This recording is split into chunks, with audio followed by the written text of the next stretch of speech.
জানো তো, মেকআপ শুধু একটা সাজ নয়, এটা হলো নিজের প্রতি একটা ভালোবাসা। আর প্রতিটা লুকই আমাদের কাছে একটা নতুন শুরু। এই লুকটাও আমার কাছে একটা নতুন চেষ্টা ছিল। যাই হোক, মেকআপের প্রথম যেটা স্টেপ ভীষণ ইম্পর্টেন্ট, সেটা হলো স্কিন প্রিপারেশন। কারণ বেস মেকআপ যখন স্ট্রং হয়, লুকটাও তখন ভালো হয়। শুধু মেকআপের বেস নয়, আমাদের সেই জন্য ত্বকেরও যত্ন করতে হয়। তারপরে চলে এলাম ফাউন্ডেশনটা ধীরে ধীরে অ্যাপ্লাই করে ব্লেন্ড করে নিলাম।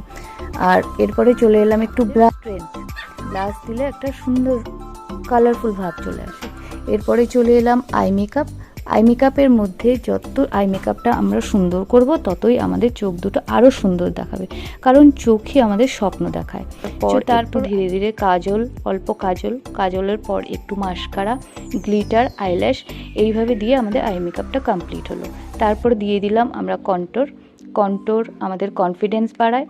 কন্ট্রোরিং করার পর আমাদের ফেসটার মধ্যে আরও সুন্দর একটা শার্পনেস চলে আসে।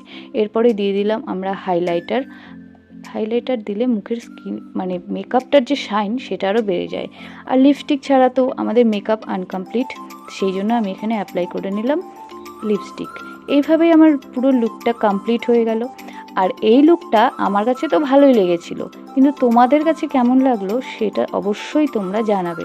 আর সেই জন্য আমায় কমেন্ট করবে, লাইক করো, শেয়ার করো। দেখা হবে পরবর্তী একটু ভিডিও নিয়ে। টাটা।